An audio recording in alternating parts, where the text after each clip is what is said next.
He looked a sad young man, and we wanted to be kind to him.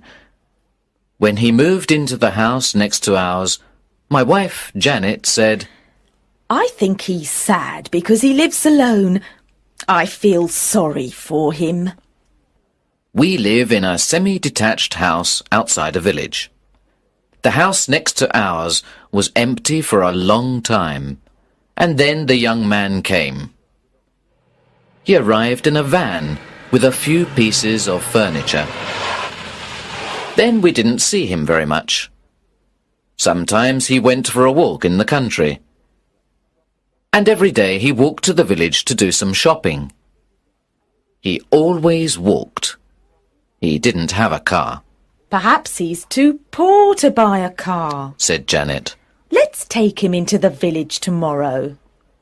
So next day, when he came out of the house to go shopping, I offered him a lift. No, thank you, he replied. I prefer to walk. We looked surprised. But it's over a mile to the village, I said. He smiled. I like walking. And he walked on. He's just shy, poor boy, Janet said. So we tried again. Next time he came out, we were waiting in the car. We said that we were going to the village and offered him a lift. He looked away quickly. Was he angry or shy? Thank you very much, but I prefer to walk, he said, and he walked on. Janet was surprised, but she continued to think about how to help the young man. He's very thin, she said one evening. I'm sure he doesn't eat good food. We must invite him to dinner. Janet and I like good food. We eat a lot of butter and puddings and cream and sweet things like cakes. We know this rich food is fattening, but we like it. So we're a bit overweight. The young man opened the door. Janet was right. He was thin. He looked at me in silence a moment and smiled. Thank you. You're very kind, but I can only eat certain food. I have a special diet. What sort of diet? Oh, fruit, vegetables, bread. Are you a vegetarian? Yes, I am. My wife is a very good cook, I said. She can cook a delicious vegetarian dinner. Please come. He looked away and said nothing. You must come, I insisted. My wife will be very disappointed. He thought a moment. Okay, I'll come, he said. He didn't look very happy about it. But Janet was very happy. She cooked a wonderful vegetarian meal, but she put butter in the vegetables, and she also made a big fruit pudding with lots of sugar and cream. He must eat some real food, she said. That evening, we learnt the young man's name, Richard. He didn't talk much, but we also learnt that he was 28. He couldn't find a job, and he didn't have much money. His parents were dead, and he didn't have any brothers or sisters. We felt sorry for him. He didn't eat much that evening. He said he wasn't hungry. Janet was a little offended. I cooked all that horrible vegetarian food for him, and he left it on his plate. And he didn't drink any wine either. Yes, Janet was a bit angry. But she quickly forgot about it. Then she began to think about Richard again. Poor boy, he's all alone in that house, she said. He hasn't got any friends and he hasn't got a girlfriend. It's terrible. What does he do all evening? She looked at me sadly. He watches telly, like us. Suddenly, she had an idea. We must invite him to come and watch telly with us. That will cheer him up. I think he likes to be alone, Janet, I said. He's a quiet person. But he isn't happy. I can see it. How? He doesn't speak or laugh much, but I think he's happy. Well, I say he isn't happy, Reg. You must go and bring him here this evening. I want him to be happy. So I went out into the cold, wet night and knocked on Richard's door. Would you like to come round to us? I asked. He smiled. Why?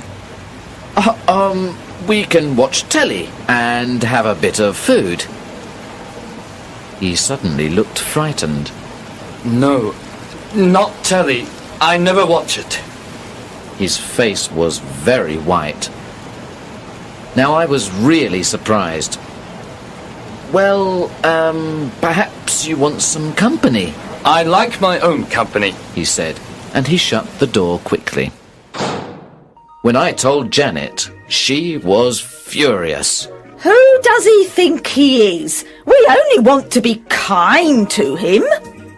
At 3 o'clock the next morning, she woke me up.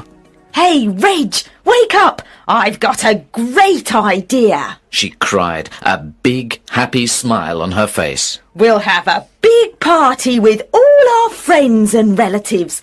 We'll tell Richard that there will be a lot of noise and invite him to come. I didn't like the idea. I'm not going to invite him this time. Good night, dear. So Janet invited Richard to the party. He couldn't say no, poor boy. But Janet told him he had to come. And he came. But I could see he wasn't happy. There was loud music and dancing, lots of delicious, fattening food, cigarette smoke, and bottles of alcoholic drink. Our friends and relatives are all very kind, and they pushed plates of food and glasses of drink in front of Richard's nose. And he couldn't say no. When I saw him about midnight, he looked terrible. His face was white with panic. People were shouting, singing, and dancing all around him. He couldn't escape. Then, about 15 minutes later, he wasn't there. Where's Richard? I asked Janet. Oh, he had to go, she replied. He said he wasn't feeling well. What a pity. He was enjoying the party so much. A few nights later, there was a knock at the door. When I opened it, I couldn't believe my eyes. It was Richard. He was standing in the wind and rain. He was as white as a sheet. His eyes were dark and strange. Could you phone a doctor? He said in a quiet voice. I'm not feeling well. I told him to come in and sit down. While I phoned, Janet made a cup of tea. Then she sat on the sofa with Richard. She was happy again. What's the matter? She asked. I feel hot. I've got a headache, and my heart is beating fast. Oh, you poor thing, Janet said tenderly. Dr. Rockall arrived soon and examined Richard. He said, You've got a fever, and your heartbeat is not regular. You must rest. Stay in bed for a few days. Relax, and eat plenty of good food. Here's some medicine for the fever. At the door, he said to me, It may be a virus, or perhaps an allergy. If he isn't better in a few days, call me. Of course, Janet was really happy. She wanted Richard to sleep in our house, but he said no. He wanted to go back to his house. So we took him next door and put him to bed. Now we could see inside the house for the first time, and we were amazed.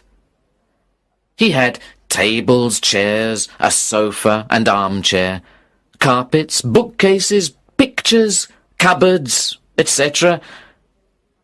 But there was no television set, no video recorder, no phone, no home computer, no hi-fi. There was nothing modern, not even electric lights. He had big candles in all the rooms.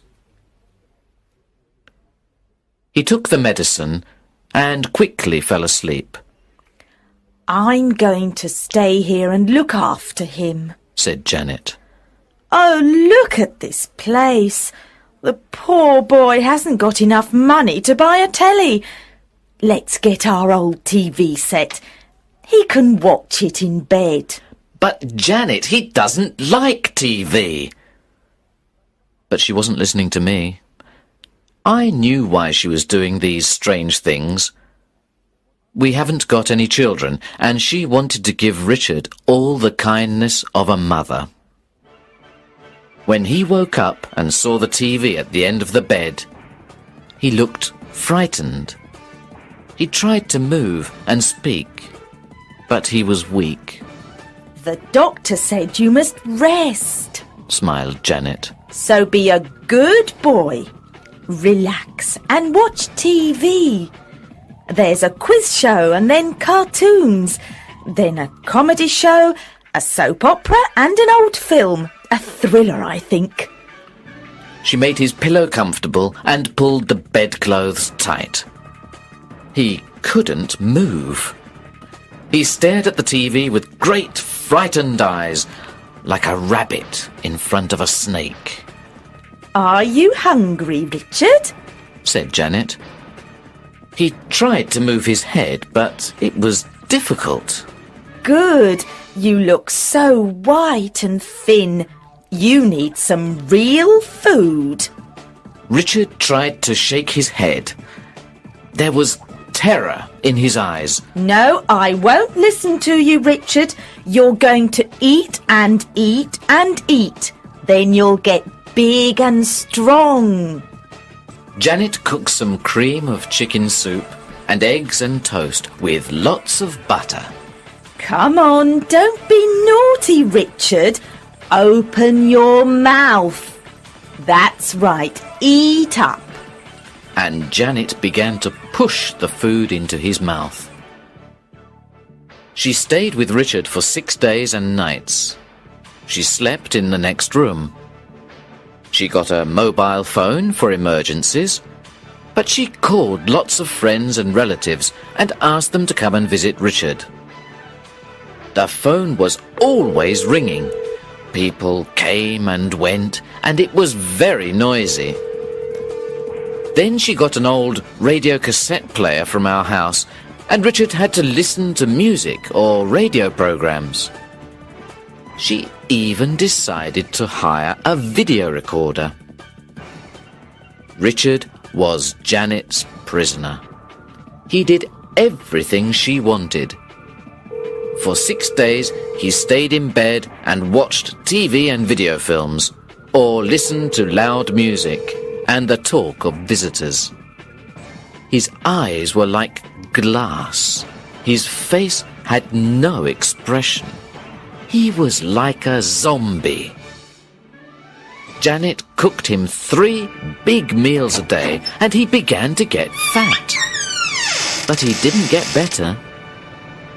After 10 days, he was very weak. He didn't move and he didn't speak. He only stared in front of him. Why doesn't he get better? Janet asked Dr. Rockall. It's strange. He looks better. He isn't thin and white now. Has he eaten well? Oh, yes. Lots and lots of good food. The fever has gone down, but his heart is still bad. I can't understand it. Look at his eyes. They look strange. Perhaps he's asleep. Oh, what shall we do, Doctor? Janet cried. Well, we can't take him to hospital. There aren't any free beds. We have to wait a few days. Perhaps I'll contact one of my colleagues in Germany. Call me if there's any change. There was a change. 2 days later, a man arrived at our house. He was tall and strong, with a great black beard and a red face. My name is Dr. Hans von Ruprecht, He said in a loud voice. He had a German accent. I am a good friend and colleague of Dr. Rockoll. He phoned me yesterday about the mysterious malady of his patient, Richard Jeffries. I had a patient in Germany with a similar malady. Is Mr. Jeffries getting better? No, I said. He's becoming a vegetable. A vegetable? Yes. Vegetables aren't very lively, are they? I replied. Do you know what's the matter with Richard? Not precisely. But if my analysis is correct, it may be a new illness that has appeared only in the 20th century. We don't know much about it, but we have found that emissions from electronic objects like televisions, computers, videos, hi-fis, etc. probably cause it. It seems that the waves from these machines are not good for the brain and nerves. They change or disturb the electrical functions, but we don't know precisely how or why. There is fever and rapid heartbeats. The patient gradually passes into a coma. Like a vegetable. Yes. One strange symptom is that the patient wants to eat and drink a lot. Usually fattening food, you know, all the things that we eat today. So the patient becomes fat. We don't know why people need to eat a lot. Perhaps there are psychological causes. Nobody has done any experiments, and nobody has written a scientific study. But we know the final result of the malady. The patient will die. At that moment, there was a long, terrible scream from next door. Dr. von Ruprecht and I ran out of the house. Janet was coming out of Richard's house.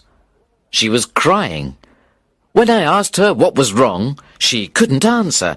I put my arms around her, and the doctor went into Richard's house. A few minutes later, he came out. He's dead, He announced quietly. I found this under the pillow. It was an envelope. I opened it. There was a letter in it. I read it out to the others. I'm going to die soon, and I know that it's the 20th century that is killing me. 10 years ago, when I was 18, I was a very different person. I had a teenager's lifestyle. I went to discos with my friends every evening. I listened to loud music. I watched a lot of TV and videos. I liked computer games. I was always talking on the phone. Then something happened. I began to feel ill. I had bad headaches. My heartbeat was rapid. Sometimes I felt dizzy. I often had a temperature. I couldn't do my schoolwork. I didn't know why I was ill. I went to a doctor, but he didn't know either. He said perhaps it was my lifestyle. I thought a lot about this. It was true that I never walked. I went everywhere by car. It was true that I drank a lot of alcohol and ate bad food. It was true that I watched a lot of stupid TV programs, game shows, talk shows, and hundreds of bad films. It was true that my ears weren't good because the music in the discos was very loud. It was true that I sat for hours in front of my computer, and it was true that I had started doing all these things when I was very young, about 14. I took a lot of pills and medicine, but I didn't get better. I became fat and very lazy. I never went out, except in the car. At weekends, I sat in front of the TV all day, or listened to music, and I ate and drank and ate. I lived like a zombie. I never used my brain. It was full of the rubbish from TV programs, silly songs, and terrible films.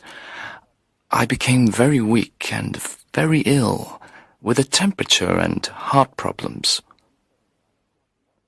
Then suddenly I understood. One day, I had a little accident in the car and hit my head. It wasn't serious, but my mind became clear and I saw everything. I saw that the 20th century was slowly killing me. So, I changed my lifestyle. I stopped living like a zombie. It was very difficult. My lifestyle was a habit, a very dangerous habit like taking drugs. Life at the end of the 20th century was killing my mind and my body. So I began to walk everywhere. I didn't watch TV or listen to stupid music. I sold my computer and my video recorder. I didn't go to discos. I stopped eating bad food and drinking too much alcohol. And I lost all my friends, too. But the 20th century was everywhere. It was too strong, and I had to escape from it. So I came here to the country. But I couldn't escape. The 20th century is too strong.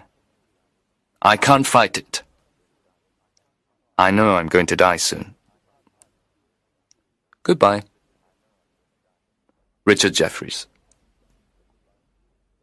When I finished, Dr. von Ruprecht said sadly, So, now we know that this is an illness of the mind, caused by living in the 20th century. Can I take this letter with me, please? I want to write a report about Richard's case and publish it. Then all the world will know. But before the doctor could finish, poor Janet fell to the ground with a strange cry. Ooh! Von Ruprecht examined her, then looked at me. She has got a temperature. Her heartbeat is very fast. He shook his head sadly.